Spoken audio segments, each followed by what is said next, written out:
ताज्या बातम्यांसाठी महान करेला सबस्क्राइब करा आणि बेल आयकॉनला क्लिक करा। विद्यार्थ्यांसोबत आमदार राजू तोडसाम थेट कबड्डी मैदानात उतरले।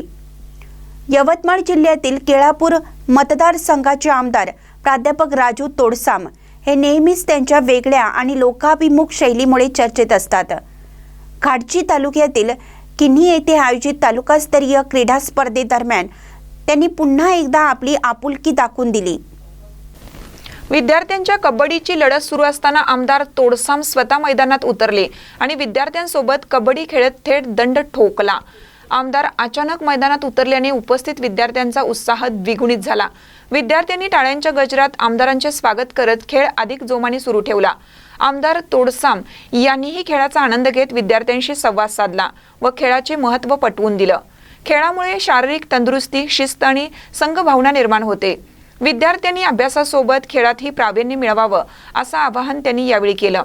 आमदारांचा हा अनोखा सहभाग पाहून पालक, शिक्षक आणि उपस्थित नागरिकांमध्येही समाधान व्यक्त करण्यात आले। या कार्यक्रमामुळे क्रीडा स्पर्धेला उत्साहाचे वेगळे स्वरूप प्राप्त झाले।